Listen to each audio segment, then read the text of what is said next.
Coming at you from Scratch and Wolf Studio. It's another episode of Rage Across the Internet, your very favorite Werewolf the Apocalypse podcast. I'm sitting here in the studio. To my left, we've got Daniel Tyson. Hey, everyone. And something special for you today. Very special. Very special. We have our friends from Weaponized Ink Studios. We've got Chris Gunning. Chris? Hey there, everybody. Thank you for having me on, Porter, Danny. Appreciate it. We're glad to have you back, and you're not alone. You brought back up this time. We have C. Grant Rose in studio, or with us as well, not in studio. Grant, what's up? How you doing? Appreciate the opportunity. We are thrilled to have you guys here. Yeah, both of you guys. Thank you so much for being here. It's a huge honor to have you both on the show. Chris, to have you back, and Grant, to have you here for the first time. Thank you so much. Appreciate it. 100% our pleasure. Like, this is an opportunity for us to continue to talk and explore about Savage Age. So, and with people that, frankly, that get Savage Age, that are interested in diving into it. So it's really, honestly, our pleasure. Thank you. Again, thank you for being here, because, yes, we are some of those people who are absolutely interested in Savage Age. Oh, yeah.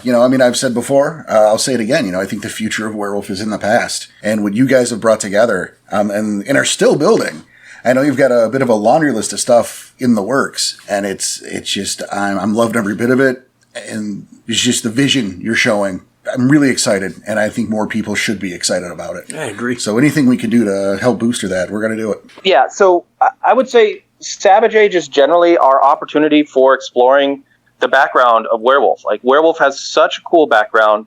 The tribes are really neat.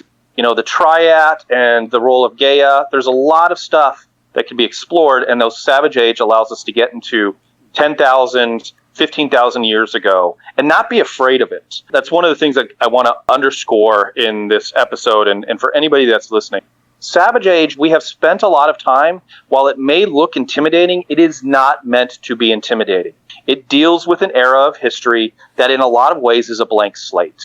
And it's an opportunity for players and storytellers alike to craft their own stories about Werewolf, in some ways completely unencumbered by the harder parts of the metaphor or the setting.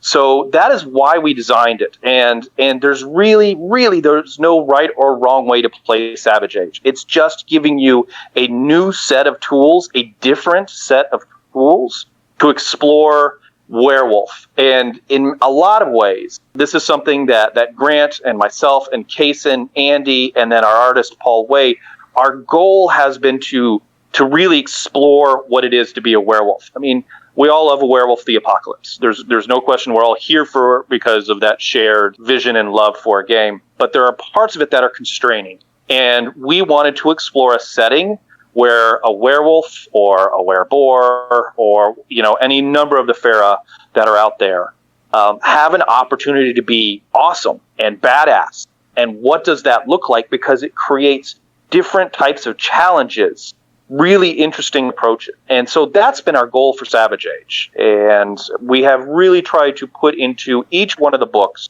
especially the various volumes 1, 2, and 3, hopefully 4 coming up soon, different resources in there to help people understand how to play Savage Age. We've got multiple essays on how to play Savage Age, of what humanity looked like 10, 15, 20,000 years ago, what the animal world looked like. We're going to be developing some essays on what plant life looked like. We explore different gifts. We have some exploration of different types of different Fera. All good. And it's all an opportunity to explore new and different types of stuff. And I'll stop there. No, it's fine. You've given a whole lot of information. We're definitely interested. But how about Grant? What's your role in all this? So I first come on board as an editor and kind of a fact checker on certain things that were actually in existence back in the day. And then over time, I also write, but I write mostly for V20. So Chris, finally asked me, hey, can you start writing some stuff for me? I'd really appreciate it. And just luck had it, I had a little bit of an opening. And, I love Savage Age, so I was like, yeah, sure, I wouldn't mind getting involved. And it's just snowballed from there. At this point, I think I spend more time on Savage Age than I do my own stuff. And well, I know, and Grant, we've had a couple conversations through Discord, in terms of the lore and the setting of Savage Age. And, also touching back on a little bit of what Chris said, I think it's fantastic that we do, through Savage Age, has the opportunity to to mix the different Farah. And I mean, it's all sorts of different Farah for those of you who aren't familiar. You can mix it. You don't have to worry about the baggage of the War of Rage, which is something I've always been critical of on the show. But moving back to your part of it, we've talked about the setting and the background. And do you have any just immediate advice for someone sitting down as a storyteller for the very first time for Savage Age specifically? So there's two primary things that I always give new storytellers. I always foot stomp on session zeros to establish, your table to see where everybody's at when it comes to the topics that your story is going to cover. And then the second thing I tell new storytellers for any of the line or storytelling across any game is that make sure that you know the type of story that you want to have. So when you're looking at the Savage Age, the setting's going to be set around the Pleistocene, so around the Stone Age, and you have, Neanderthals and Cro-Magnon, then you have all the Pharaoh that's going to be wrapped up in it. So immediately decide what type of story that you want to run, and then start going from there. Because all the setting stuff is going to fall into place rather easily. I mean, like Chris was saying, it's a blank slate back then. There is no political structures you have to be wary of. There is no countries back and forth, and there's no history, and there's no meta plot that's going to trump anything that a storyteller might think of. Hey, this is a cool part for my story, and I'm going to go with that.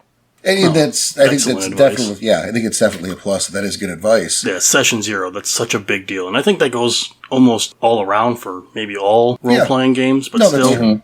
But I mean, and that's the thing is, I know we've talked. There are people who aren't familiar. You say the Stone Age, and I mean, we all can agree that the Flintstones is only partially accurate. Partially? At all? It's only biographical. All right. But so what does someone do with that? Because it's so vast. Right. So the more specific, like Savage Age advice I would give for new storytellers, there's going to be certain stories that's going to be easier for them to tackle. You have man versus nature because that was the preeminent thing that was going on back then. Man did not have nature mastered at that point. So those stories are going to be the easiest to build. How is your troop going to, or your pack, going to be successful and live and to protect their people against not only the normal natural world that happens, all the different hunting and finding food and preventing predators from attacking your people, but also all of the complications from being a changing breed and having to go about your triad purpose, your Gaian mandate, and all the different antagonists that you can have from those three different things, the three different heads of the triad to support your Gaian mandate. So yeah, that'd be the very first thing that I would establish as a storyteller is which changing breeds are you going to have in your story, as in the players, and then what their mandate is, because their mandates dictate what the breed's purpose is for existence. And then once you have those mandates, you can find a happy median and a connection between all of your player characters to really start building your story on. Yeah, that actually about covered my next question, actually. I was going to say, your face right now, like, damn it, there's my next question. No, it was. I was going to bring up that... Let me add something, though, in the sense that you guys mentioned Session Zero. In a lot of ways, when we are writing about Savage Age, we're writing about an entire setting that is a Session Zero. Savage Age, we approach in a way that's a lot like we're building the foundations or giving the storytellers and players the building blocks to build into the apocalypse. The cool stuff, the little elements that we want to look at again, and why is something the way it is in the apocalypse? We get to explore that in Savage Age. So that's one of the aspects to storytelling that's kind of fun to explore. We're all coming at this from an apocalypse background. Why are the Shadow Lords like the way they are? Why is there a particular relationship with these types of spirits with one of the tribes? Why are the Mokale like they are? And so that's what we're doing, is trying to get to the why. And so there's a lot of stories to be told there. And I think a lot of really interesting stories. Well, I think that is something like the sky is absolutely the limit there. It's something I was saying before we were, we started rolling. So sorry you're here again. No, it's part of why I love this setting. That you're before that you're before the weight of the War of Rage, so you can mix all the Farah and not have that problem of the aftermath of it. You're skirting that meta plot. You don't have to worry about it. It hasn't happened yet. You have that freedom. And because of the oral tradition of the Gar Society of the Fair in general, there's nothing to say that this didn't all happen. The sky is actually the limit. You can do anything you want to, And there's no reason to go, well, that's not canon. Because, no, it could be. You don't know. You've been playing telephone for, 5,000, 10,000 years. What do you know? You know? Exactly, right? It's like making the prequel that was better than the original movie. Godfather 2.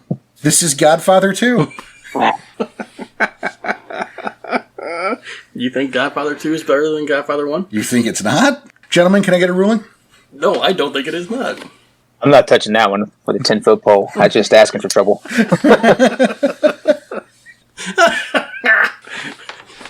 Back to the Stone Age, not to the modern time. Sorry. Hey, forget about it. Yeah. Oh. All right, so... we're not at all done talking about the Savage Age. No.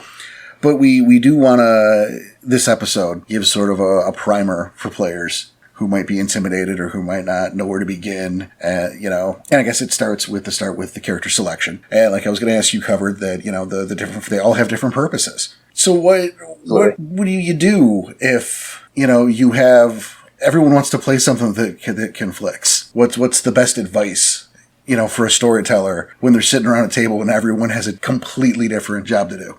So the mandates that we've established, they're pretty open for interpretation. So the biggest hurdle that the storyteller is going to have to get over when it comes to those conflicting mandates is to find enough of the gray area that the pack as a whole can operate in. So if you have, like the Nagalu, they're really anti the wild becoming ascendant over the other two members of the triad. And then you also have the Gronder, which are, they're worm killers. So you could look at it where, the pack is going to be attacking nothing but the wild or the worm, but then you have the other changing breed that's going to be left out. So you need to find that median. There's creatures out there that toe the line between the wild and the worm, and the worm. So that's what I would start doing, is looking at the gray areas of the mandates and seeing where they overlap, and then just find a happy median. Because no one likes to tell a player, no, you can't do this because it doesn't work for my story. Right. So that's the onus for the storyteller, is to find a way to make it work. And that's why they're so open and varied, and they're also a little vague. I mean, you have, the Rokea is just survive, and you have the Mokle is just remember. I mean, they're pretty wide open. You have any other examples as for some of those mandates? Maybe the ones that we haven't heard before, some of the off-the-wall ones? So we try not to develop off-the-wall ones.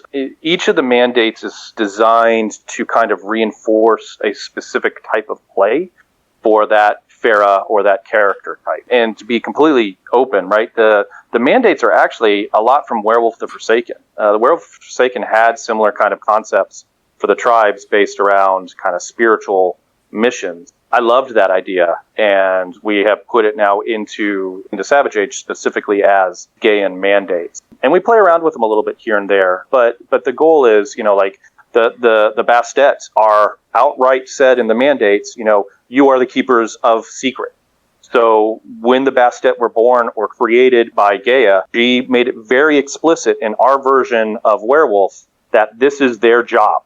And then we go, down the line. We've been exploring a little bit more with our own Farah, by quote unquote our own, but like the Apis, which are were-bulls or minotaurs in a lot of ways. Their Gaian mandate, it was kind of defined in Werewolf the Apocalypse as like breeding. You were supposed to breed different. It was really, really murky. So we took that in a different route, and we took this kind of like breeding along more the lines of like social manipulation. And so Gaia looks at the Apis and says, your job is to prepare my form, my people, for the future. And so we've gone through each one of these Farah and given them a mission. And then these missions have some implications back in Apocalypse. I like that. Oh, it's good stuff. And I mean, it's definitely better than, I think we said this last time too, it's better than the matchmaker kind of image that was provided in Apocalypse.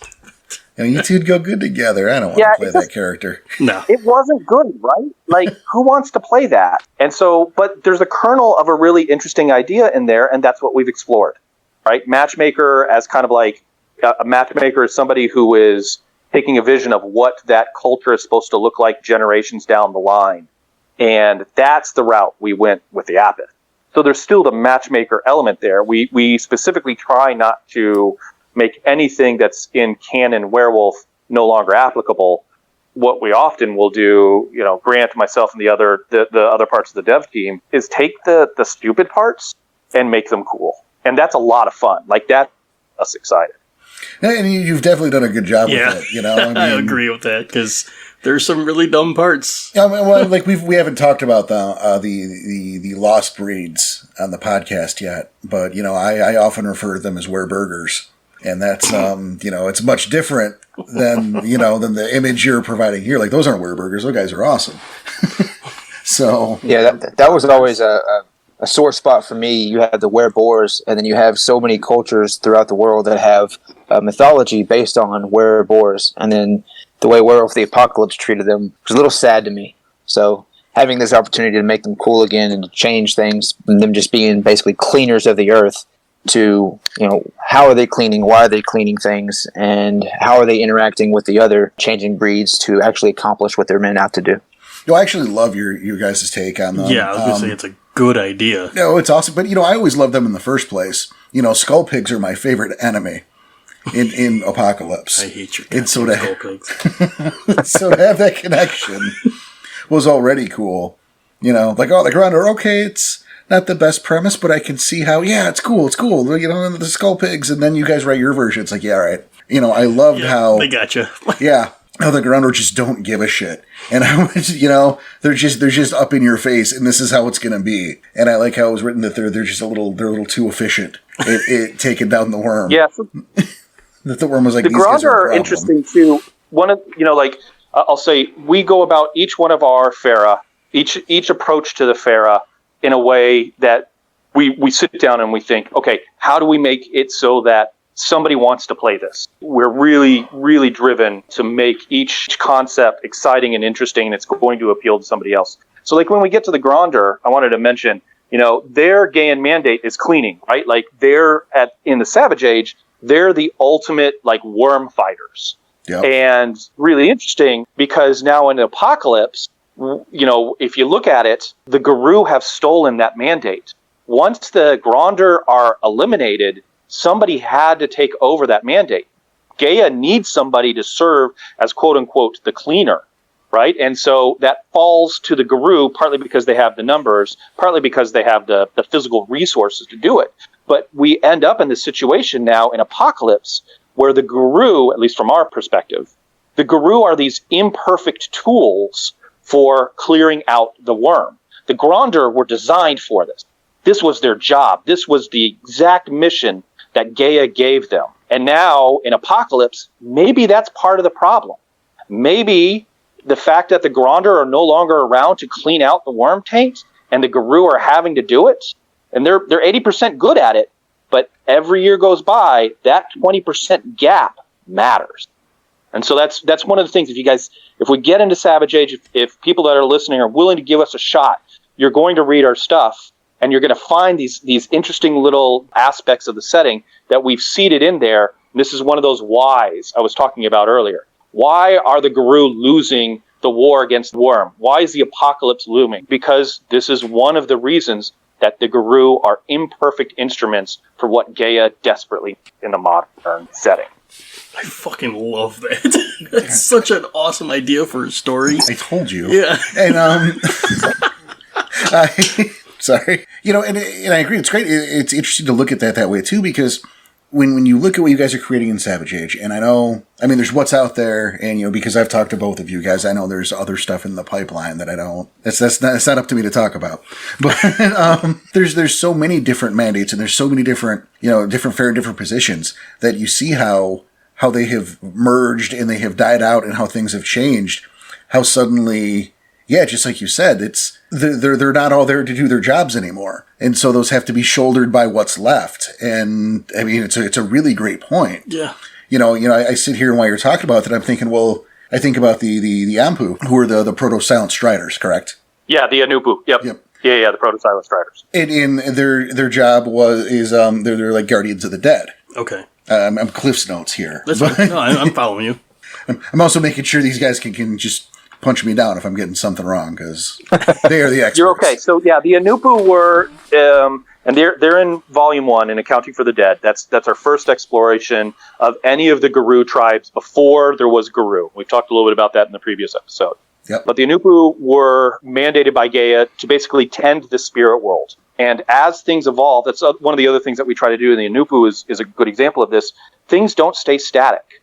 So the Anupu had this mandate, and over the years, again, as other Pharaoh come and go, as mandates come and fade away, their mandate, their interpretation of their mandate changes. And so the Anupu start taking on more and more of this like cultivating the dead aspect, where they had a much more grandiose original mandate in terms of kind of tending the spirits and tending the spirit worlds and making sure that part of Gaia's ecosystem stayed healthy. As the War of Rage goes on, the Anupu find themselves being kind of pigeonholed into a different interpretation or execution of their mandate. And that's one of the things also we explore with some of the other Pharaoh.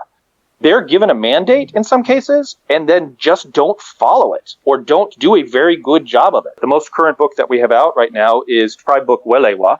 And yes, it's pronounced Welewa. That's Were Cave Lion. We've built them to be like the ultimate Guru killers. They are the ones that were winning the War of Rage until the various Canid, the various like dog Pharaoh, banded together to create the Guru Nation, and were finally able to get a drop on the Welewa. Up until then, it looked like the Welewa were going to win. The Welewa, however, if you astute readers are getting into that, basically have ignored their particular Gaian mandate. And while it made them powerful for a period of time, we wanted to show that there are imperfect approaches to Gaian mandates, as well as to empower players and storytellers that if you want to play a Gronder and you don't want to clear out Worm Taint, you just want to be a badass werebore, or you're really into maybe one of the other mandates, totally fine. You're playing individual characters. If you've got a cool concept and it goes against the mandate, 100% cool. If your storyteller's good with it, we're good with it. And frankly, I think everybody on the dev team would love to hear these stories when you guys break our concepts and you come up with something better. I know we certainly would. Yeah, absolutely. So if any of our Discord members are running those, get it together, guys. Send those in, because I've said it, I don't know how many different occasions. Oh, we love hearing about. Yeah, we love the creativity that people come up with. So yeah, send it to us. Send it to Weaponized Ink. They want to hear it too. Damn right. Now to jump back to with the strategy of the Anupu, was something I was considering there is, had things gone differently, right? And they hadn't, the mandate hadn't changed. If they had been able to stick around in that capacity, maybe there's no Wraith. Or you look at the tragedy of the fact that they become the Striders who lose connection to their ancestors and to the homeland. Oh, I just saw where you went with it. Son of a bitch. Like, damn. Wow. Yeah. Yeah, that sounds like the beginning of a really good character idea to me. Absolutely. It's just, I just couldn't help but think about it, what was going on. It's like, yeah, that's terrible. How that ends up that way. Mm-hmm. And it's there's that irony to that. I think that's fantastic. And I love the idea that, like you were saying, that you can just ignore the mandate if that's what you so choose, because, you're in a position in that time frame where you can get away with doing that. If you go to an Apocalypse game, right, and you have a Get Up Veterans that says, I want to be a dancer. I don't want to, this is stupid. I'm going to dance. That guy's not going to have a fun time, and he's not going to have a long future. At the very basic, there's going to be someone talking reason to go, look, there's like 30 Garu left on the planet, man. You can't, we have to be all in on this. You can't cut and style hair. You have to fight. Exactly. We can't call 3 other people in, there's only so many of us. You have to do it. But, back then you had that freedom. And I mean, I'm sure that what everything you guys are working on in terms of story seeds and or meta plot that might be, or even like a light version of it, suggestions even. I'm sure there's an apocalypse as they see it right around the corner, because, you look at, you look through history, there's always the end. The world has always been ending. Yes. The end that's is actually always something. Sorry, go ahead. You say that now. Go. I was going to say, you say that now. I'm actually exploring that. I'm writing another tribe book. It's called Tribe Book Core, KOR, and it's kind of exploring maybe what the first Pharaoh really looked like. So far, way, even before the Mokale. And part of the thing that I'm exploring is like, there have been these extinction events that have destroyed, like upwards of 86 to 90% of life on Earth. And these guys lived through it. And what kind of implication is that when they have seen their own apocalypse and lived through it, and now they may be coming back, they're not going to be, they're meant to be kind of marginal, more NPC characters, player characters. There'll be options for it. But yeah, you're absolutely right. There have been apocalypses in the past. And this sense in Apocalypse and Werewolf the Apocalypse that everything is so dire and, like everything's falling down around them. Well, maybe not. And how heretical is that? And then it gets into some really interesting discussions, in my opinion, too. No, definitely. Because, I mean, the idea of having those NPCs around that go, everyone's like, oh, it's going to end, it's panic. And to have them just go, no, wait. Or maybe even try to facilitate it because they know it's not actually the end. Because they've seen the end already. Yeah. It already happened. Yeah. We were fine. You think this is bad? You should have been back when. Right. I think there's so much potential for that. I think that's a great idea. So we're definitely building up books that's going to be out soon to kind of hit those marks that you were saying. Give reasons why you can go against the mandate. I know the one I'm writing for Weaponized Ink right now, they're actually going to be real pro-worm, destroyer worm, not corruptor worm. And they're going to, the whole point is, although their GAN mandate says one thing, what they're actually going to be doing is really propagating the worm of destruction. And obviously there's going to be repercussions from that. But they're going to have a close relationship with the Gronder. Even though the Gronder go and they hunt all the worm, they make a distinction about what's the right worm. So they can take those concepts and they can flip it on their head, and they can play in a completely reversed way than they would normally do.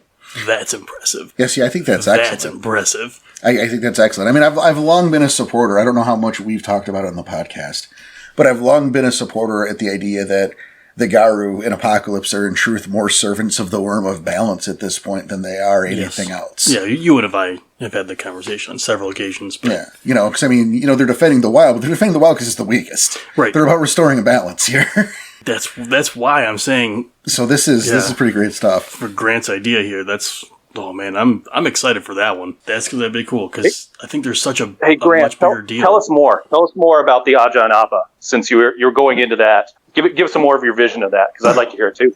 Oh hey, exclusive. Look at this.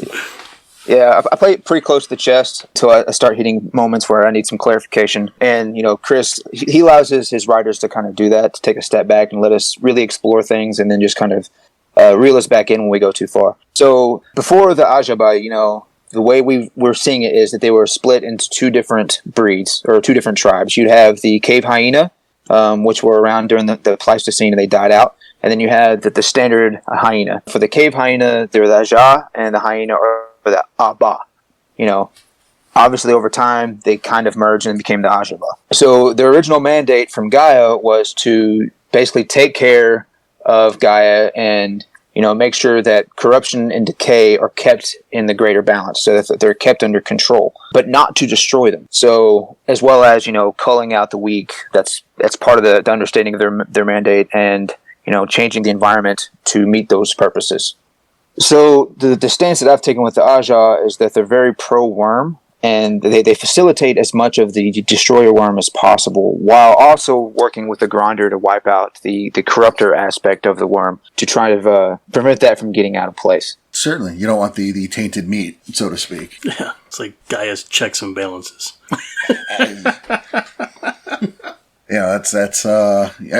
Seriously, I mean, everything here, it's gold. Yes. And you've got, the art is phenomenal, which is something I want to point out to those of you who have not checked it out or have not contacted Chris to get your free book from the last interview. Don't know what your problem is there. So another big aspect of Aja, is really dealing with the acceptance of death and mortality when it comes to, it's a vital aspect of life. So I'm looking at it from that perspective. And so they're also going to have a big influence on that. And I think that's going to tie in really well with the 5-book core that Chris is working on, because they show that, hey, we believe that the apocalypse is really the apocalypse, death is a part of life, so that in those circumstances, they're also going to be on board with whatever the core is going to be trying to accomplish if and when they happen to arise in the Savage Age. And Aja Abba, so we'll just call him Ajaba, is another one where we're going, where it started basically with Grant asking a couple of why questions. Why do the Ajaba have kind of different mandates in Core Apocalypse? Yeah. Let's start sussing that out. Let's try to do a better job of understanding where that came from. And that leads us into different directions and some fairly interesting ones. And then it also allows us to be like, okay, well, where were the cave hyenas? What is their relationship to regular hyenas? How do we play around with this to, again, get to a point where when somebody picks up one of our books, they're going to read and be like, okay, I got to play one of these guys. And then hopefully they're going to read another one of our books and be like, oh, no. Actually, I meant to play one of these guys. And we're going to go through and keep trying to throw as many cool ideas as possible until players have cool idea overload. And that is, I think, our ultimate goal. Well, you're well on your way. I'll tell you that much. Now, a question I have for you here is, you guys have, I want to say, gone above and beyond to try to capture a level of accuracy in the era in terms of, life at the time. I mean, you've really gone, technically you dug deep to find, you talk about the cave hyenas and all the animals of the era. We have a couple actual archaeologists in our Discord. Let's give them some more. No, we're not naming anybody today. Yeah, good. It's not about them. Who, I really appreciate, I've talked to them, they really appreciate that about this, but what about the person who has no head for this at all? I mean, I made my Flintstones joke earlier. What would you say to those who might be intimidated by all that very technical, accurate stuff, who might feel that they don't know anything about it? That is what I would ask, is give us a shot. Because we have put into, like I mentioned earlier, we've got essays and we've got the rules. We've built, let me hold on. Let me take this a step back. We have built these rules and this setting, so anybody familiar with Werewolf the Apocalypse should be able to slip into Savage Age with only a little bit of mentality. If you know how to build a character in Werewolf the Apocalypse, you've got more than 80% of your understanding in how to build a Savage Age. If you understand the Farah in Apocalypse, you basically understand the Farah in Savage. So don't be intimidated by that stuff. We've put these essays. If somebody's interested in picking up Savage Age, please go to Storyteller's Vault. Look at Volume 1 and Volume 2. Volume 1 is called Accounting for the Dead. Volume 2 is Rise of the Gru. Both of them we have put in essays and rules in there and very explicit discussions about what has changed. At the end of Volume 2, Rise of the Gru, we've got a couple pages talking about the changes to the skills and abilities and knowledges. So there's no question. So you can see right up front what has changed from your normal understanding of what Apocalypse is supposed to be into Savage Age. We've got rules for different types of animals. We've got discussions about what the community looked like back then. We've also got Broken Brother, which is a really, really good introduction into the Savage Age. It has been specifically designed and play tested so that you can jump into it. It's super cheap. It comes with some coupons in the back so that you can continue to explore if you like what you see. The art is great in Broken Brother, but we've got an entire pack in there. We've got pre-generated characters. We've got some really, really cool antagonists. Brandon Stewart, who is the author for Broken Brother, really, really dove into it. And so in Broken Brother, for a really low price, it gives you everything you need to play. And we are very serious about that. Like I said, you've got your characters and you've got an entire community. We've seeded it with a bunch of NPCs so that you can continue to explore even after you've played the adventure. So it's fair to be a little bit intimidated because it is an alien type of setting, but we have those resources in our books. Give us a shot, and I guarantee you will be more comfortable with running Savage Age than potentially running Werewolf the Apocalypse in a country that you are not familiar with, like a modern country you are not familiar with. We're going to make it easier for you to play in Savage Age than a situation like that. That is a bold statement, but I actually agree, and here's the reason why. Because a modern Werewolf the Apocalypse storyteller, they're already familiar with concepts that are going to be directly applicable to Savage Age. They're already going to be familiar with the near Umbra realms of like the Legendary Realm, Pangea, the Summer Country, Wolfhome. All of those, you can actually lift the setting information and transplant it directly into Savage Age as how the world was back then. A little bit of creative license, you have to take that into account. But, you see all these things that we've added for additional details that are factually correct or as correct as we could be with what information that we have. But if you're having issues getting the setting stood up, for whatever reason, just look at those near Umbra realms from the Modern Age, and they directly translate into the Savage Age. Huh. Excellent advice. Yeah, that's, wow. I didn't even think about it that way. No, it's a really good idea. Well, it's a thing I've heard. I've heard from, some people on the Discord here and there, that, it could be intimidating. And so yes, absolutely something we wanted to address on the show because, again, we believe in this. We want to see the best for Savage Age. Right. Our games are set in 90s because that's what we know the most. So, yeah, I'm sure it could very easily be intimidating to go back to the Stone Age where I clearly was not. So, for you to be able to tell me, yeah, just look at some of those realms, Pangea, that's a big one. Now, are you guys planning an Umbral supplement? Because you bring up some of those realms, and I can't help but think, did the Scar exist? Was there a version of the Scar? Was there, obviously it's not Dickensian London in the Umbra back in the Stone Age. So do you have any plans to show some changes in the Umbra or some of the near realms? Yes. Very, very much so. And in fact, that's one of the aspects to our setting right now that is lacking. We've got some discussion of what the Umbra looks like, but we want to do a real deep dive to it. We want to show what a world in Savage Age where the Umbra and the Gauntlet are relatively close to the physical and mundane world. It is a lot easier for Farah to step sideways. We also are very explicit that humans, both Neanderthals and Homo sapiens, many of them have gnosis. And many of them have gifts or rights because the spirit world is so close, because it touches the mundane world so often that shamans in Savage Age are a real thing. I was going to ask. We do want to, we do want to explore the different Umbral realms and what it looks like. This will dovetail. It'll probably end up being Volume 4. And then that will also dovetail. We have a tribe book, Urkama. Urkama is coming up, and that's basically the Kamatzots, the werebats. Their gain mandate is protecting Gaia from the non-corporeal entities that exist in the deep Umbra. And that was their original, and it has been corrupted and changed as we enter into the modern era. But we want those two things to kind of be side by side so people can explore some of the really crazy, dark, nasty stuff that also exists in the Umbra of the Savage Age. One other thing, Grant was talking a little bit about this. The wild is the problem in the Savage Age. And so when we often equate a lot of the wild spirits and just spirits in general in the Umbra, in Apocalypse, in Savage Age, it's a different situation. The spirits are a lot more vibrant, they're a lot more powerful, and in a lot of ways they're a lot more dangerous. So that's something else we're going to help show players and storytellers and give examples of, so that everybody can kind of explore that going on. And I love that idea of the wild is the problem there. And I know, I don't know, a few days ago, a week ago, whatever, I shared that story sheet I had back in the day with you guys. I don't know if that was helpful or not. Fingers crossed on that. But I want to take a step back to what you were saying about the Pro-Kamatos. What was her name again? Urkama. Urkama.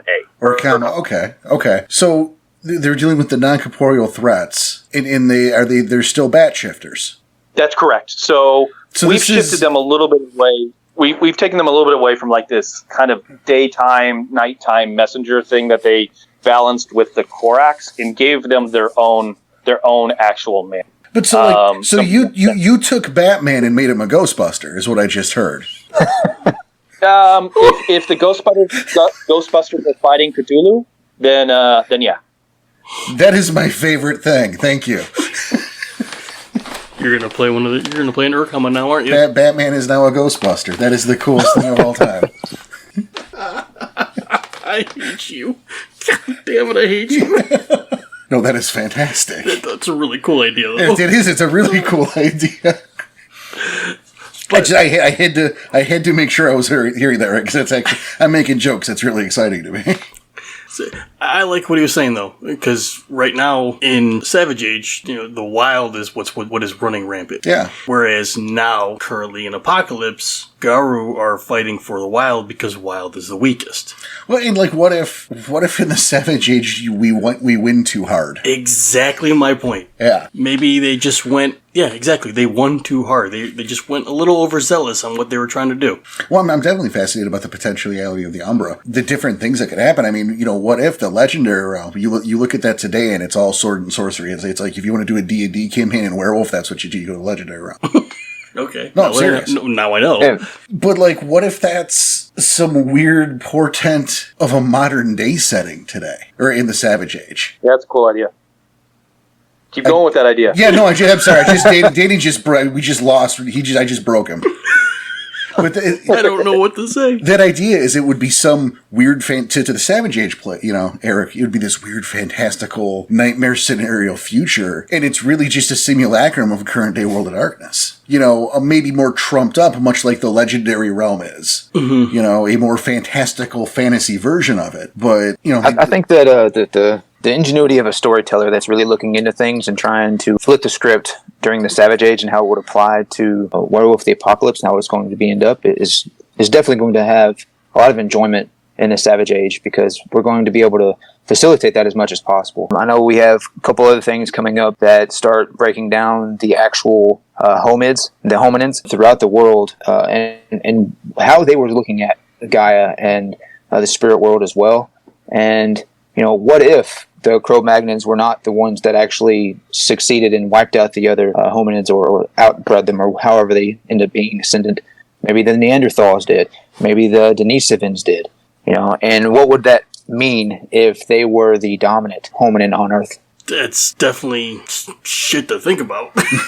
No, it is. It's rife with potential, and it's, again, part of the beauty of that setting is, even with what we know today, in terms of how things went, it could be wrong. Sure.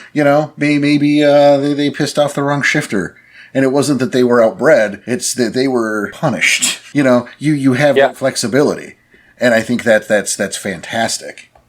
One of the other things that we explore with, and Grant's getting to a little bit, is this idea that there's not just homids in Savage Age.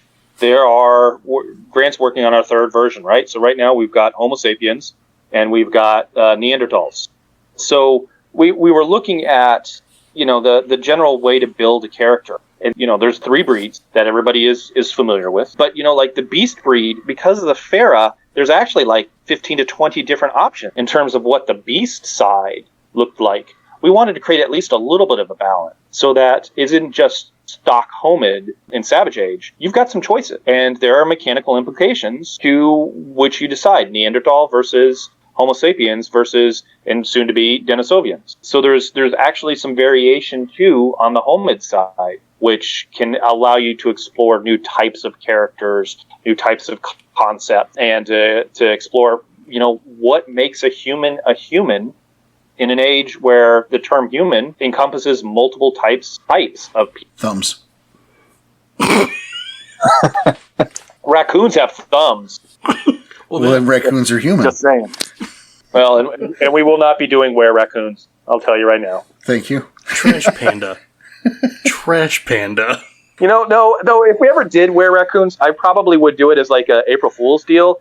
And their Crinoswarm, because we do have thumbs, their Crinoswarm would just be an entire creature where all it is thumbs.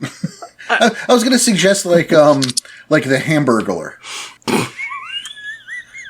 That old timey, or that old timey robber where they got the striped shirt and the mask. I know what you mean, Porter. I honestly don't know whose idea is worse. We are definitely racing to the bottom line. I know whose is worse. I won't say it out loud. But by worse, it's kind of better at that point. Exactly. Still not telling you who's whose. That's all right. Just food for thought there, guys. Food. What happened if Rocket Raccoon has a kid with a Hamburglar? Where raccoon? Oh, robble. All right, so what we've now talked here for a little while. Porter, you've come up with a couple different concepts, or at least ideas for potential characters. What are you thinking, Danny? Has any of this resonated with you? Oh, absolutely. I have no idea what I would make for a character. I haven't seen all the options. There are very few that I've seen personally. I definitely want to look through them. Is there any others? So obviously you got a few coming up down the line. Let's turn it around, Danny. All right, so I'll give you a list of the stuff that's off the top of my head, right? Okay. So Volume 1, we've got the Gronder, so Wereboars. We've got the Apis, where Minotaurs things. We've got the Anupu Ba'el, which are Proto-Silent Striders. Mm-hmm. We've got a little bit on the Kara, which are Were Smilodons. Then we've got Neanderthals in there. In Volume 2, it's all about the formation of the Garou Nation. Now, let me stop you there for a second, because I saw some smoke come out of Danny's ears. Okay. What's a Smilodon? So let me just go through the list. And then what we're going to do is bring it back to you, Danny. Okay. And let's talk a little bit about what kind of character concept, not even that I'm mentioning here, but what kind of character you want to play. And then Grant and I are going to walk you through what we think might work, and we'll riff off this. Perfect. But I love this idea. So in Rise of the Garou, we collapse a lot of the tribes. So the Silverfangs, the Shadow Lords, and to a lesser extent the Get, are actually all a single tribe, or in this case, they're their own Pharaoh. The Fianna, the White Howlers, and the others, like from Western Europe, and again, a little bit of the Get, collapse into their own tribe. So when we talk about some of these tribes, be warned, we're going to be talking about meta tribes, foundational tribes that eventually break apart and form the tribes that we know in Apocalypse.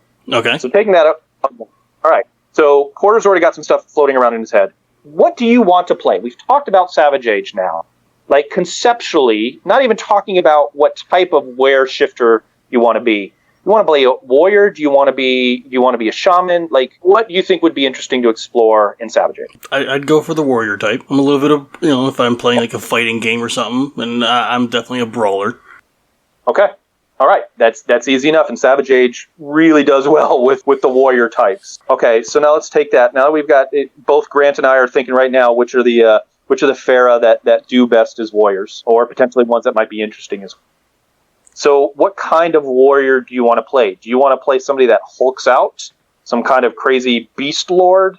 Would you like to play maybe, some kind of conceptual proto ninja? What, sneaky warrior type? What on that end appeals to you? I think if I'm going for a brawler, he'd be up in your face. No strategy at all. Just that's a strategy. Up in your face. Just a blunt instrument? A blunt instrument just in the way. Okay. So now my question for you is, do you want to play something akin to the Garou, or would you like to explore something a bit farther afield? I mean, don't get me wrong. Love the Garou. I love Apocalypse. This is my game. But let's branch out a little bit. Let's go the other way. All right, fair enough. Grant, what are you thinking?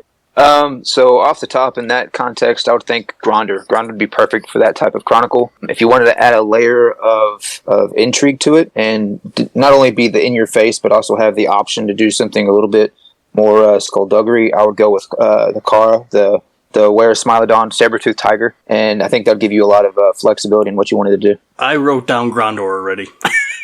I wrote it down like 5 minutes ago.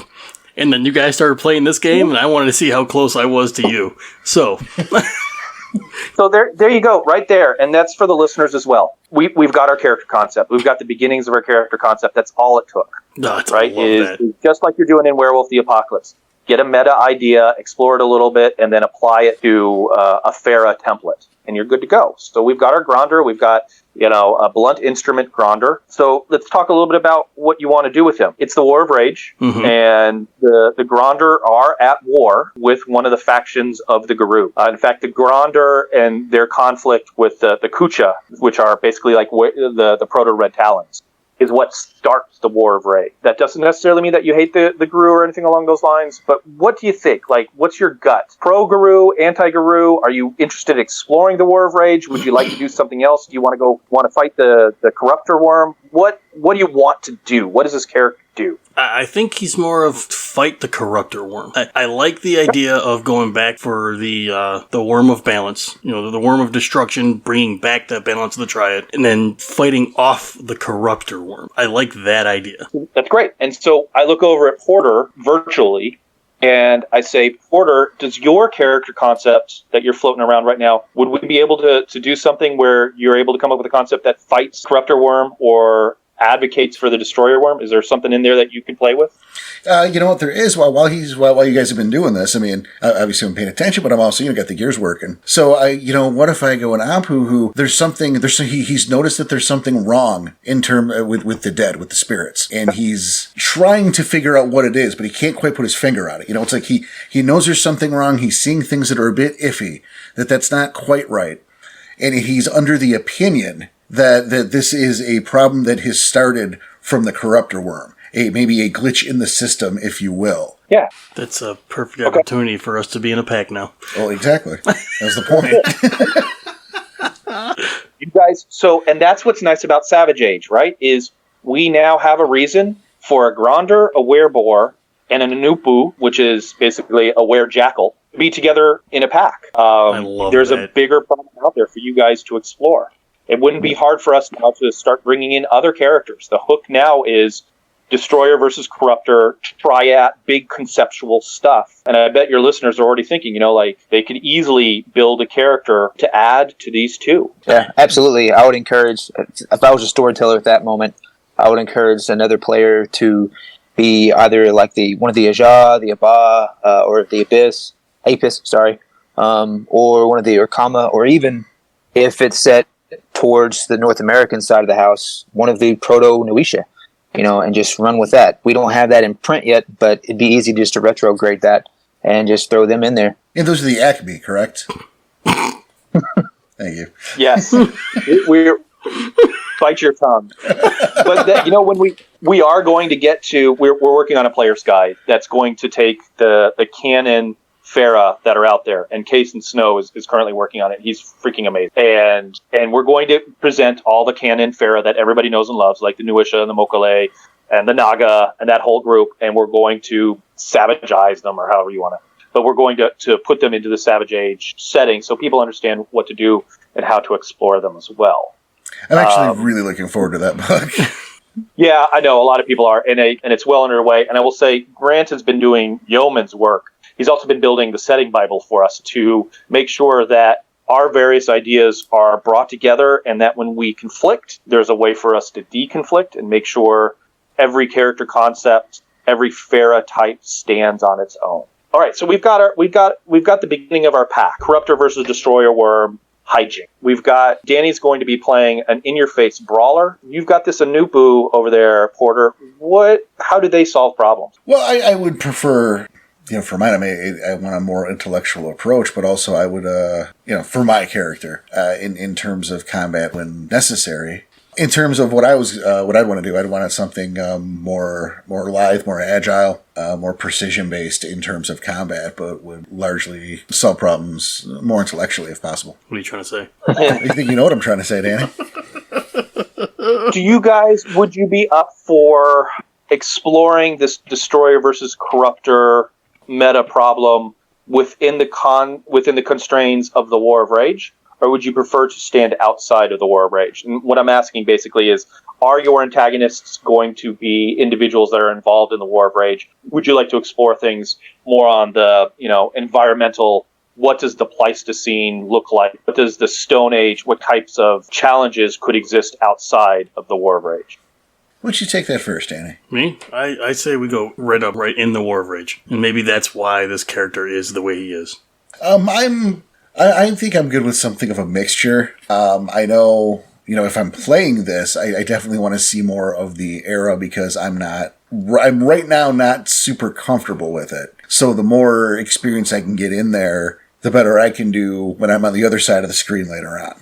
Okay, yeah, that's a better point. So yeah, maybe a little mix of both then. Okay, and what I would do is, as the storyteller right now, is I would start. I'm scribbling notes saying what we start is with the environmental challenges.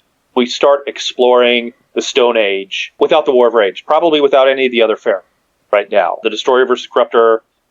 Maybe there's some kind of conflict in the environment that is creating something that has been brought to your two characters' attention and will need to be solved.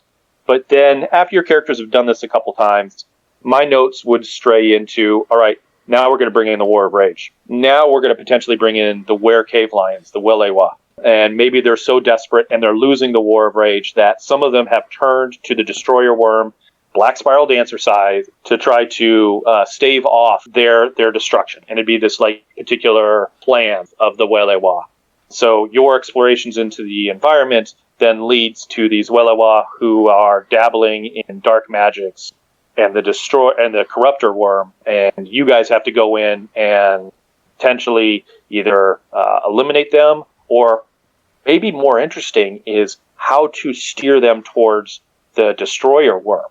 Yeah, and at that point, there's the implication there of a cleansing, which could lead us into whatever the proto-version of Erebus may have been. I mean, in the current day, that's a realm only open to Garu for some reason. But surely it had... Yeah, but what was it back exactly. then? Surely there was something similar, which again is a fun new area to explore. I didn't mean to take that from you. I'm sorry. Go ahead. No, I didn't mean to take Sorry, that. I didn't mean to talk over you guys. But this gets back into the why, right? Why is Erebus like that? Mm-hmm. Savage Age gives you that chance to explore the why and to answer that however you want. I'll bet it's because Danny peed in the pool. Yeah. All right, so Danny, do you want to create a character that is from a beast side, a human side? Where are they going to come from? What culture? Let's go beast side. Okay. All right. So you'd be coming from the boar side of things. Porter, same deal, or you want to go with one of the Homid options? You know what? Let's see what some of the Homid options are. I'd like to let's go through that catalog. All right, so we've got two core options, and I mentioned it a little bit earlier, but you've got Homo sapiens, which are us, and Neanderthals, which are not the Neanderthals that we kind of assume. They're not these hulking brutes.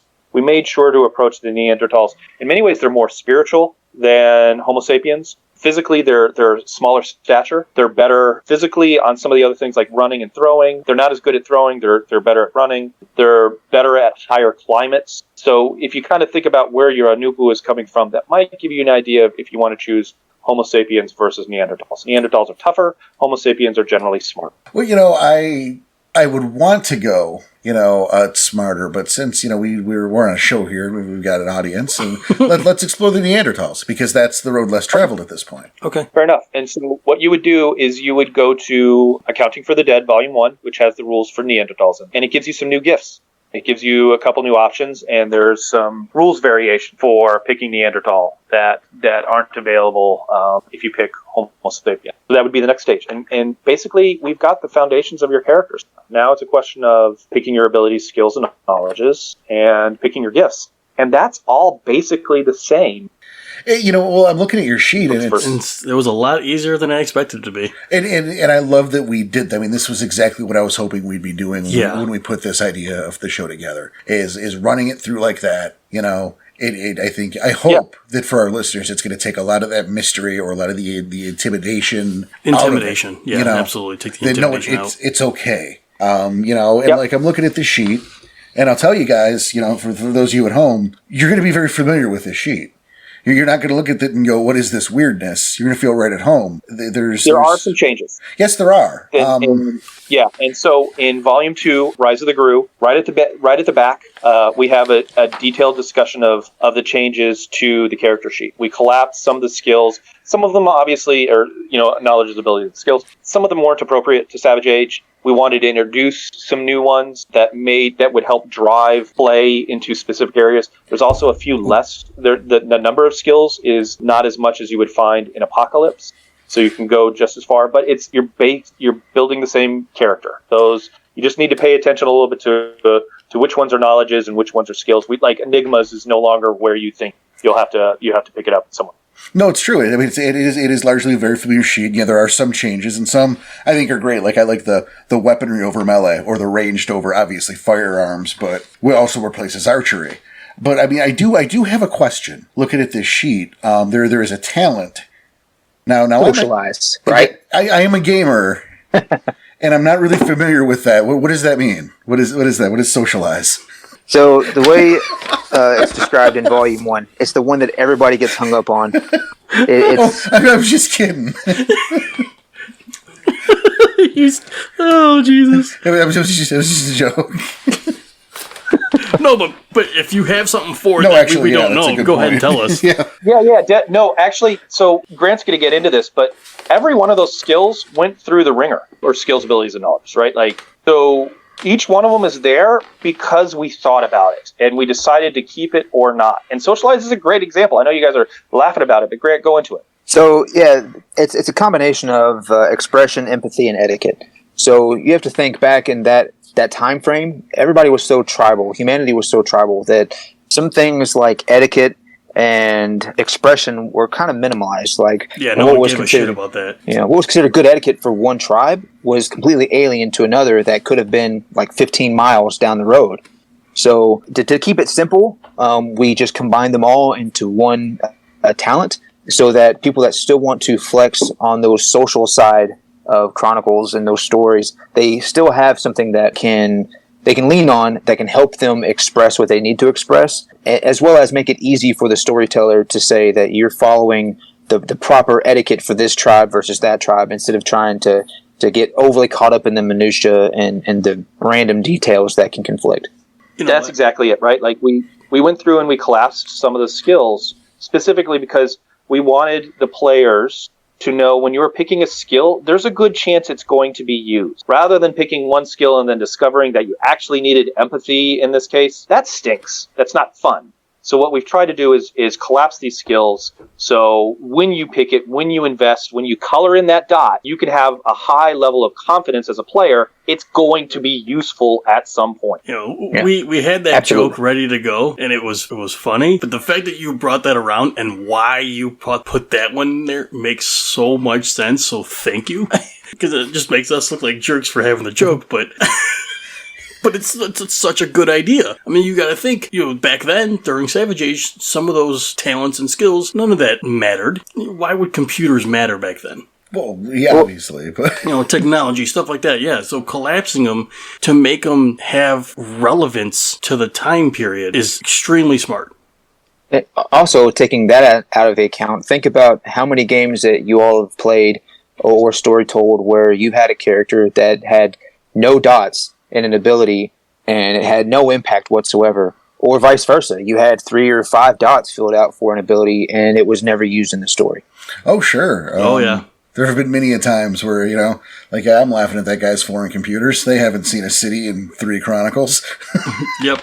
Or the person who likes to fill their page out, I want to be the jack of all trades. That's not what the character is, and that's not how this goes. So for you guys, to, like I said, to collapse that down, to have abilities and talents like that they know they're going to use, well done. Now there's a question. Merits and flaws, is that on the horizon?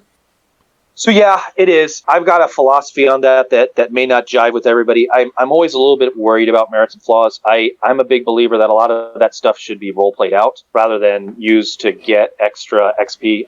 I'm generally a fan of the streamlined character creation approach that doesn't involve a whole lot of minutia on the merits and flaws. That said, I know that in many ways I'm the minority on that. So we're planning on putting specific merits and flaws into the player's guide, and I could just gnash my teeth appropriately. I mean, I get it if you want to do like a small amount of them. I don't blame you. I actually have the opposing opinion when it comes to merit and flaws. I also don't think that they should be utilized to min-max the character and to get a whole bunch of extra freebie points or experience points. But I like to utilize them to force my players, or them to force me to react to their player in certain manners. So over the course of a chronicle, I'll actually have sometimes that they'll pick up merits and flaws from role-playing without the point bonus. Like, you done something stupid, you lost an eye. Now you only have one eye. And all those accompanying flaws, or benefits for that matter.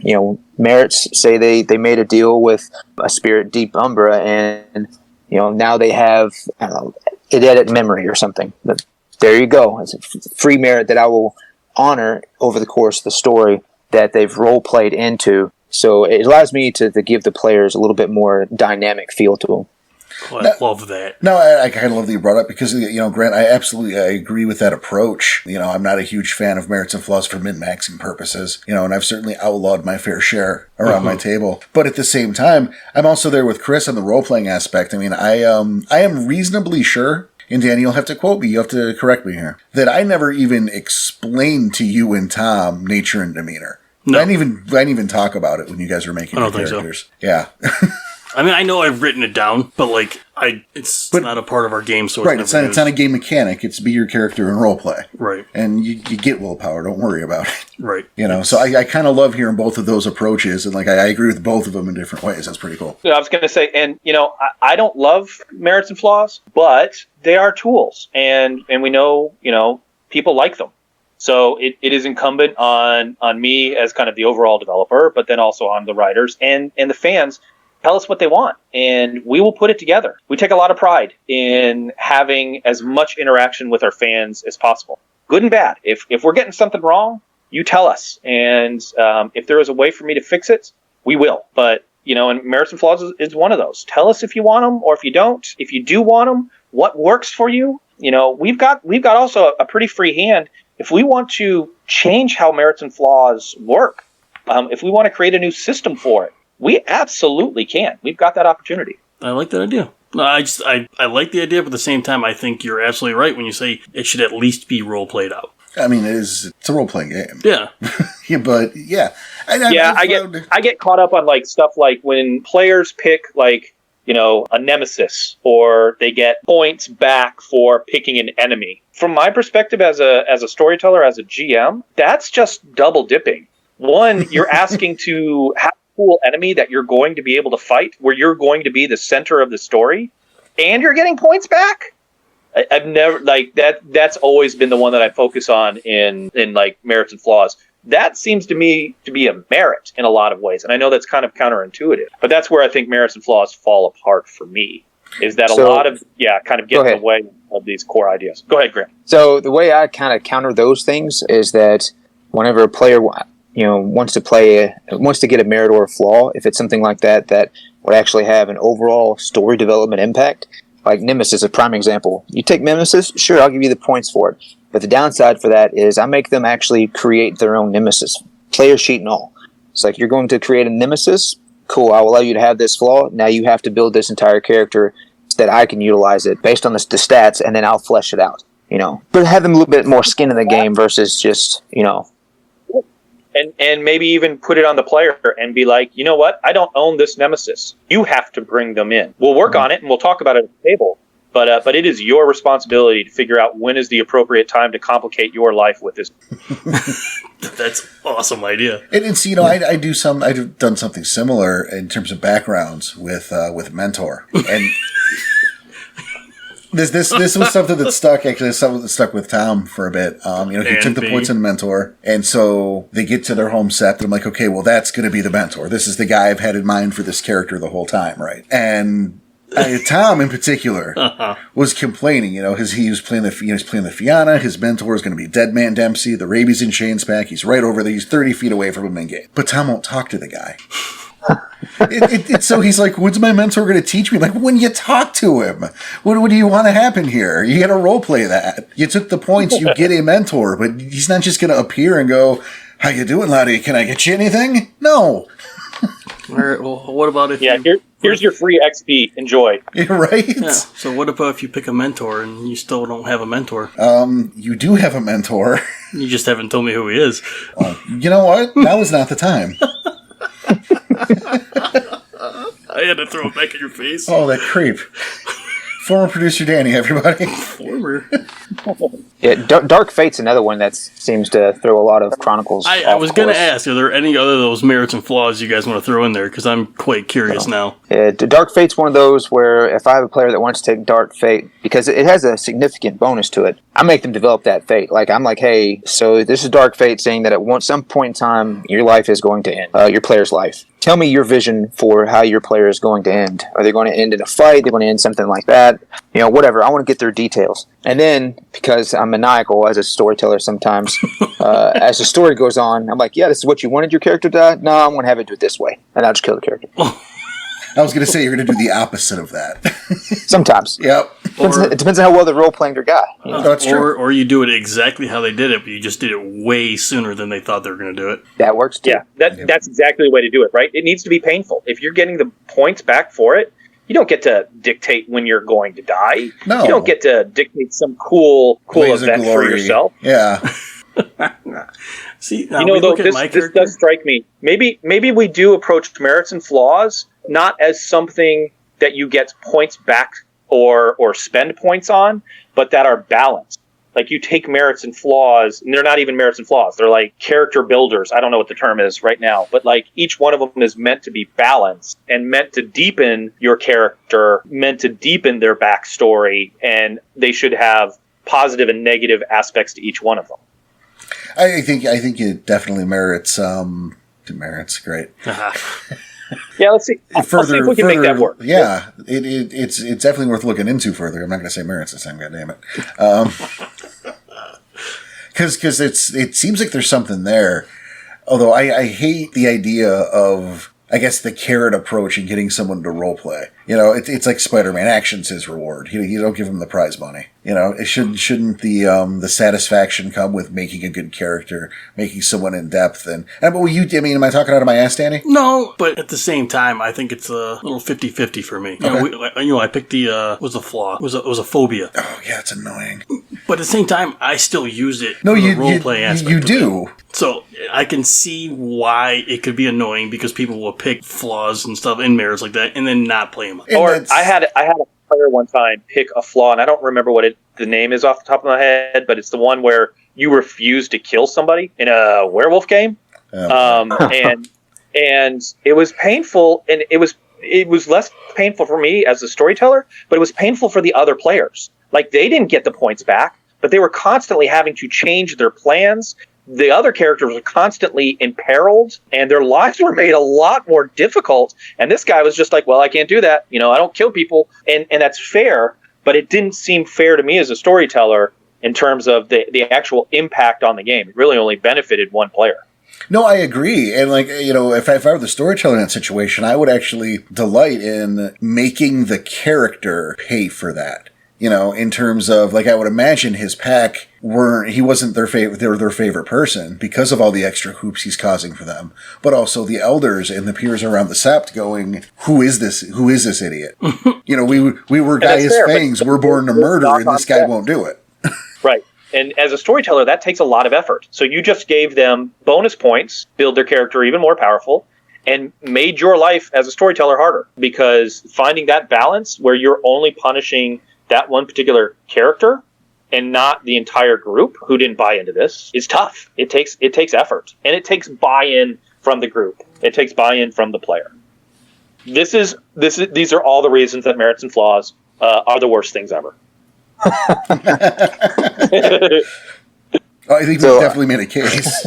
I actually go a step further when it comes to my players at my table. I have them put a little bit more character development behind it. So a couple things that I have them do is I have them establish, and this is outside of the mechanics of the game, what their character needs to make them happy. Like, what is their need for their emotional happiness? And then as well, what are they trying to do in life?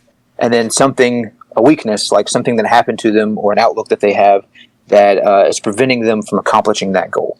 And then whenever they do the merits and flaws, if it doesn't make sense to that character concept, I'm like, no, it doesn't make sense. Yeah, I like that. Yeah, that's a good idea. Hey guys, I really appreciate the time and the effort and the attention today. I apologize, I do need to step away. Grant's going to stay with you and talk through Savage Age. Grant understands Savage Age as well as I do. He and I have been collaborating now for some time, and I look forward to hearing all the crazy stuff that he comes up with or commits me to when I step away from the podcast. Well, 2 words: insect wars. All right. Well, thank you guys very much. Yeah, thanks so much for joining us. Thanks for being here, Chris. We'll talk to you again soon, Chris. Bye-bye. Thanks.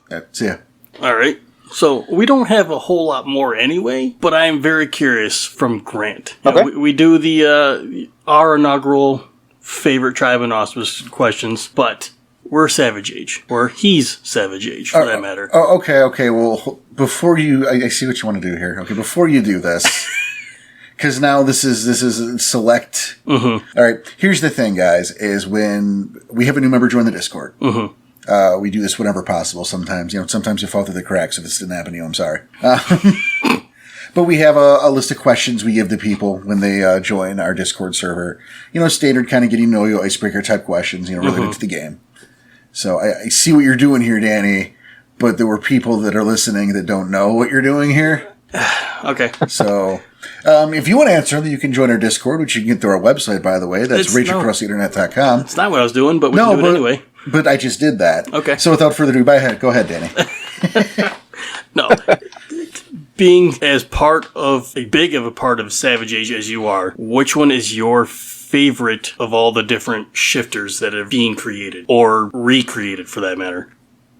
So that's a loaded question. So obviously I'm going to say the Ajah because I'm writing them.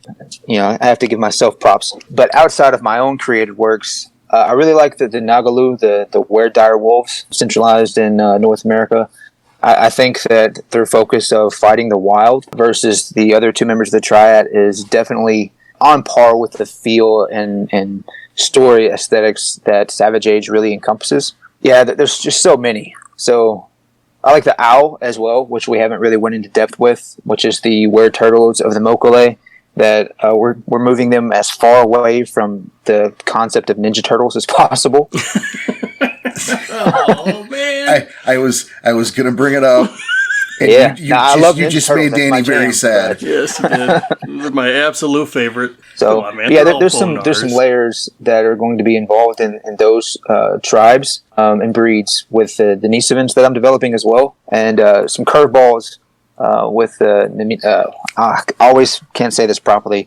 The Nisus, whichever way you're supposed to say it, I don't know. Oh, the Mokoles, the memories. Yes, absolutely. Okay. So we're going in depth with that and the concept behind those things, and I think that those are going to add some layers of play that we haven't really seen in Werewolf the Apocalypse. Even though Shattered Dreams kind of hinted about the way that you could use it, I didn't like the way they did it. I think it made it too much of a fantastical element versus more of a spiritual element, so we're kind of twisting it to be a little bit more pertinent in that way. That's a cool idea. Well, and I think the neat thing about that, too, is it so much twisting as... making it make more sense? Well, no, is the original intent versus the current understanding in a meta plot term. Right. And that's the keys to make it make sense. I like it. That's cool. I mean, like, how many of these things, these concepts that we deal with in Apocalypse, even from those, have been perverted or misunderstood, where it was no big deal then, and I'm not suggesting this per se. In fact, I'm aggressively not, because wild being such a problem as it will be in Savage Age. But we talk about the Flux realm and how it's possible in Apocalypse to manipulate those wild energies and screw with reality. But it's a bad idea. But it's possible theoretically. But maybe in the Savage Age it wasn't. I'm not advocating for that, but it was the example that came to the top of my head. Okay. The Nightmare Today was nothing then. For a social chronicle, this is kind of a big thing that we've seen from a lot of the community that have been playing Savage Age, is that Werewolf the Apocalypse is already a physical game. It's focused on a lot of the physical action, but a lot of players like the social side of things. So for the Savage Age, because we don't have the advantage of using cities and the glass walkers and things like that to add those social layers into games, we've developed the Were Cave Lions, the Welewa, and they actually have so much potential when it comes to developing a pure social chronicle, if that's what the players and storytellers want to do. Well, I can also see a benefit of, this is an era where the delirium is a lot less. Not it so doesn't much exist. Yeah. I would say it doesn't even exist at all. Okay. There could have been a beginning remnant. I don't know. That's why I kind of trailed off there. But so the way we look at it is that humanity. If you see, I don't know about you, but if I see a tiger, I'm a little damn scared. It's a tiger. So we're going to go with that as well. If you're out there in tribal society and you see this animal that can decide to eat you whenever it wants, and then it changes into this big hulking war beast, I may not have the delirium to lean back on, but I'm damn sure going to be scared and react accordingly. Well, sure, but I think where I was getting at with that is that because there's no delirium, you can have a situation where you are perhaps leading a small tribe of these are now my kinfolk from different points, and you can have those kinfolk. It's sort of like a built-in sept Right, for absolutely. social aspects. Okay. And that even then is rife. Maybe there's a sickness within those kinfolk that's causing you to leave, or a prophecy, or again, endless possibilities. But that's that the delirium's not there. Well, we also have been, I'm not sure which supplement we're going to put it into, but we also have engineered the method that each homid species is going to be understanding Gaia as a whole. But all of them are going to have a comprehension of the spirit world. They're going to know that, where creatures are blessed by Mother Earth and that they can contact spirits and do those types of things. But they're going to have a different understanding of that concept based on each homid species. So you've seen in Volume 1, the Neanderthals, its understanding of Gaia was that they proliferate the great forms so that the others can defend them. So in that type of environment, in a scepter tribal society, if they know that their kinfolk to whatever were creature at the time is in their tribe, they're going to defer to them as their leader because, hey, I'm here so that they can do this job. And then the other two species have a different outlook. It's a cool idea. No, it is, and I think it's a great way to help, again, differentiate because, like brought up before, there's so many different types of beasts, and, unless you've done what you guys have done, it's just the one homid. He's just Larry. we know how Larry works. It's whatever. So now we've added Curly and Mo too. So. Exactly. And hopefully Shemp. Hopefully there'll be a Shemp too, because variety is spice of life, and you can't prove it wasn't there. I'm advocating for Shemp, my God. But hey, that is actually about all the time we have. Roughly. So, I want to say, Grant, thanks for sticking around with us. Thanks for coming on the show in the first place. Mm-hmm. This has been a blast, and you are welcome back anytime you want. We'd love to have you. Yeah, Grant, thank you so much for being here, and again, thanks to Chris. What you guys are doing, and for the entire werewolf community, is a big deal. It's very awesome of you guys to do this, and I'm looking forward to more of it. Awesome. Appreciate it. We definitely appreciate all the support from the community. You need anything from us, where we are. And, I hope to have you back soon. And again, beyond that, I really hope that this episode has gotten some people who were on the fence or who perhaps didn't really give some attention. I'm hoping we shed a proper spotlight. I think, go ahead. Absolutely. And, we have the Discord that's up specifically for the Savage Age, and all of the dev team is very active on the Discord. So if one of our customers is on the fence about going into depth, or they need some clarification on setting, or even, hey, how do I start? Feel free to drop into the Discord and ask a question. We'll quickly respond back to them like, this is how I would do it versus how they would do it. And then they can go from there. I mean, it's their table. They can play how they want, but we're there for advice and to give any guidance they may need. And I'll remind you guys on our Discord that the link to their Discord is there in the Friends of the Podcast section. I'll put their link on the show notes as well. Excellent. So we'll flood you with more people. That works. I actually got a kick out of that when I don't know if I told you, Danny, when I went to clean up the Friends of the Podcast section, and I put Weaponized Ink's Discord on there. They got a flood of people that weekend, like a handful. Oh, that's awesome. A lot of our names that we're not talking about today because it's not about them today, right? Yeah. But I think it was like 6 or 7, Grant. Mm-hmm. And about that many. And then in one day. Yeah, one person came in at one point that wasn't ours. Okay. And Grant's like, oh, you want a Porter's too? And he was the only person who wasn't that entire weekend. I laughed for like 20 minutes on it. It was great. That's beautiful. The one time he said something, it's the one person who had no idea who I was. Well, hopefully then Grant took him and steered him to us as well. I don't think that happened. What's up with that, Grant? I didn't even know y'all had a Discord until lately, so that's on Chris. That's the book. Thanks for listening to the podcast, buddy. Oh, shit. So I'm already a mod on 2 different Discords, and so at this point I've got like 30 of them on the left-hand side. I can't even keep track of my own guy. So. No, but this has been a blast. Again, thanks so much for joining us. We hope we'll talk to you again soon. Yeah, we'll have to do it again, definitely. Right.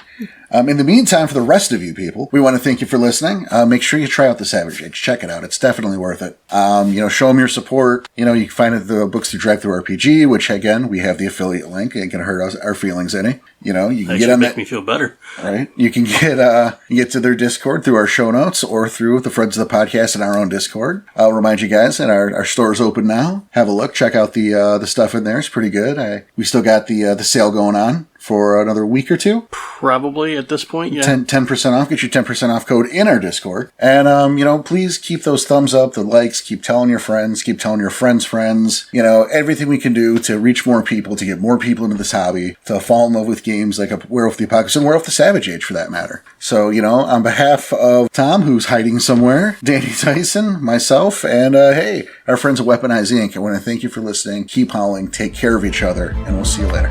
Take it easy.